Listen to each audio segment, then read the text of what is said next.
Hi guys! Welcome back to my YouTube channel. For today's video, meron akong i-unboxing at ipapakita sa inyo na pwede natin magamit sa security ng ating mga anak or pamilya. So, syempre guys, ano ba itong CCTV na to? So, hindi pamilyar pero ito, kakaiba itong ipapakita ko sa inyo. Kadalasan ng CCTV ay isang camera lang. So, ito guys, isang video calling camera na CCTV. Yan, napakaganda at napaka-useful nito at pwede natin magamit sa bahay. Pwede natin ma-monitor ang ating mga anak, pets at ating pamilya at pwede natin makausap in real time. So, ayun ang kagandahan nito. So, hindi ko na papatagalin. Ano ba itong video calling CCTV camera na tinutukoy ko? So, heto.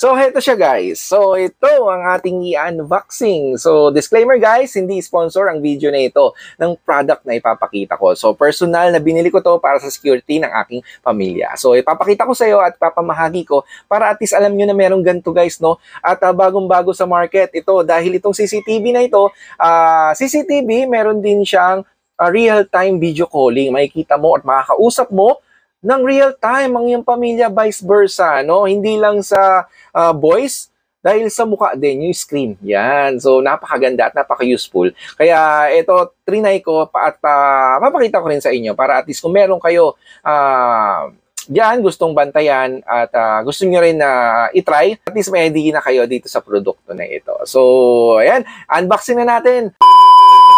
So, ano ang laman ng box? So, syempre, itong natin to.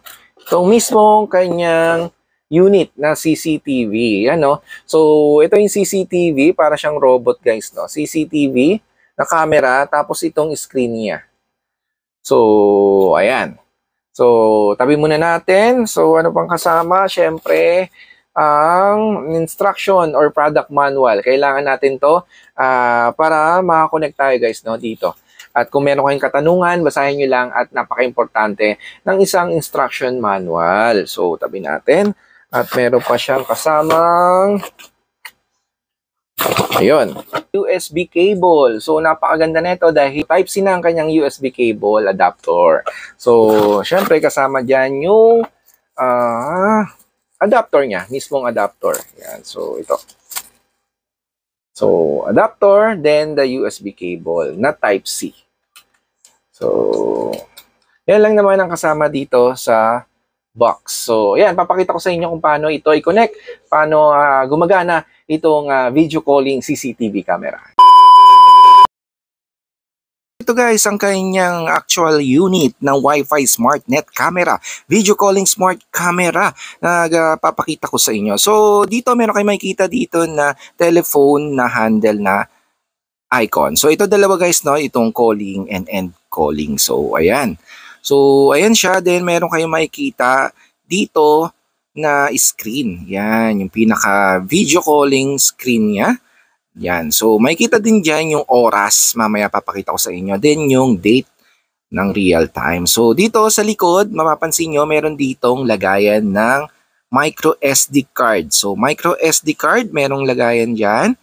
So, hindi ako bumili ng micro SD. So, pwede naman kayong bumili or magkasama dito sa package. So, sa akin, unit lang ang binili ko. Dito, meron Type-C na sa cable natin, sa power cable natin. Then, reset. Then, reset. Yan, yung reset na yan, kailangan natin yan once magko-connect tayo or magko-configure tayo ng connection. Yan. So, saksak na natin to sa power, guys. Yan, sa USB Type-C na socket. Yan. So, bali, mag-open yan. Hintayin natin. Camera is starting. Please wait. So, ayan, system is starting. Please wait. Please scan the QR code on the camera and wait for the connection. Ayan, so mag-restart lang siya. So, restart muna natin to guys, no? Make sure sa unang pagkakataon, i-restart natin itong unit. Yan, para ma-configure natin sa cellphone natin guys. So, sa likod, meron dito guys, no? Start button, reset or reset. Yan, reset button. So, hold lang natin to, then hintayin natin. Reset completed. Camera is restarting. Ayan, so So yan, nag-restart siya guys. Set aside muna natin. Then kunin natin yung cellphone na gamitin natin for monitoring. Dito natin ilalagay or ida-download ang application ng Wi-Fi SmartNet camera. Itong video calling yan. Dito natin gagawin nating monitoring ang cellphone natin. Pwede sa Apple Store, Apple units or Android na mobile unit. So ayan.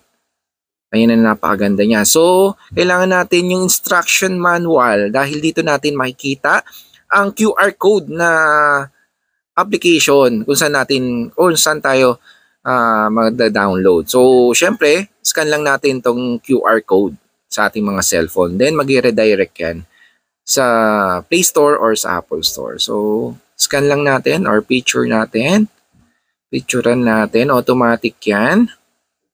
Scan lang natin ang QR code. Then automatic magbibigay siya ng link sa application. Yan, link ng application. Yan, sa Google Play Store dahil Android ang aking phone. Then as you can see, ito ang V380 Pro na application niya. So ito ang ida-download natin para ma-monitor natin ang ating mga loved ones. Ayan, gamit itong CCTV na to. V380 Pro. Then as you can see, naka-open sa akin. Ibig sabihin, naka-download na ako. So meron kasi akong V380 Pro din na other CCTV. Kaya same application lang din ang kinuha ko. So yung brand, same brand lang. So sa unang pagkakataon guys, meron ditong add or plus sa taas. Ayan no. Meron ditong plus sign. Sa akin kasi meron na akong another CCTV kaya meron ka na makikita na sa interface ng ibang monitor. So plus sign, pindutin natin yung plus sign, add camera. So add camera, as you can see dito, sabi dito, please scan the QR code on the device. So scan muna natin yung QR code na makikita dito sa ibaba sa likod ng device. Ayan. Sa button, yan ng device. So yan, scan automatic. Ma-scan niya yung QR code, device ID, then hintay lang natin ma-configure. Ayan, so yan na, device has been added. Na-add na natin yung device, then reconfigure. Ayan, so allow lang natin yan, then confirm. Ayan, so automatic, dito mapupunta tayo dito. May setup guys, no? Kailangan power on, select Wi-Fi. Ito, isa-select na natin yung Wi-Fi. Then, kailangan yung Wi-Fi na connection, yung gagamitin mo dito sa unit. Yan, same Wi-Fi yung gagamitin mo sa unit. Yan, so sa akin ito, then, accept lang natin to guys. Confirm. So, confirm. So, yan. So, please keep. Ayan o, sabi dito, please put the QR code at the camera lens. So ito, itapat nyo lang yung QR code sa camera lens ng unit. So, tapat lang natin siya para ma-configure at makilala itong ating phone na gamitin for monitoring. Ayan. Receive configuration information. Ayan guys, so nagsasalita naman yan kung connected na siya.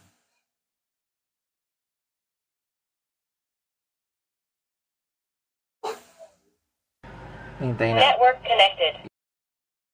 Sabi. So, network connected. Ayan. So, ibig sabihin connected na sa isa't isa itong phone natin pati yung unit natin. So, I heard network connected. So, I heard network connected. Click natin to. Then, device connecting. Ayan, ang final niya. Magko-connect na siya. Hintayin lang natin. Then, ayun. Then, completed. So, dito, makikita natin dito. Magsaselect kayo kung anong gusto nyong name. So, kahit ano dyan, guys. So, bedroom sa akin. Then, yan. Open device. Ayan. So, automatic yan. Save lang natin ilalabas. Then, automatic yan. Mamomonitor na, nakikita na natin, no? Gamit ang CCTV unit na Wi-Fi SmartNet camera video calling. So, ayan na. Nakikita na natin siya. So, ang ganda na ito guys, kahit naka-data ka, ito data connection ang gamit mo sa cellphone, makakonect ka pa rin. Tapos, syempre yung Wi-Fi sa bahay nyo, yung sa unit. Sa'yo, data lang. Syempre, kaya na outside ka, nasa ibang lugar ka pwede, nasa trabaho ka, malayong lugar, pwede. Mamomonitor mo ito. Ayan ang kagandahan niya. Then, syempre, real time. Ayan, ma-adjust mo siya. Left. Ayan, and right. ma-adjust mo siya, monitor siya. So meron din siyang night vision camera, then yung automatic na susunod yung motion detector ang tawag. Yan, automatic motion detector. Susunod yung camera kung may nakikita siyang gumagalaw. So ayan, napakaganda na ito. So try natin yung calling, itong pinakamagandang bagong version, video calling smart camera, then call natin. Ayan, nagko-call na siya. Ayun, lumabas na yung mukha natin dun guys. So ayan yung mukha ko dun sa unit na monitor. Yan. Pwede mo na makausap yung loved ones mo, yung anak mo. Kausapin mo. Yan. Real time, makikita kayo, no? Makikita mo yung mukha niya, makikita ka rin niya at the same time. So, ganun lang naman kadali yan. Napakaganda. Then, ito naman, kung siya naman ang magko-call sa atin, ayan, naka-idle yun sa atin, nasa phone natin. Then, pindutin niya tong call na icon. Yan, magko-connect yan, magko-call dito. Then, magno-notify ito or magkakaroon ng notification sa cellphone mo na mayroong tumatawag. Click mo lang yon. Then, automatic yan. Mag-usap na kayo. Ayan, napakaganda guys. So, napakadali lang. At ito ang nagustuhan ko dahil hindi na niya na kailangan ng cellphone sa bahay para tawagan ako.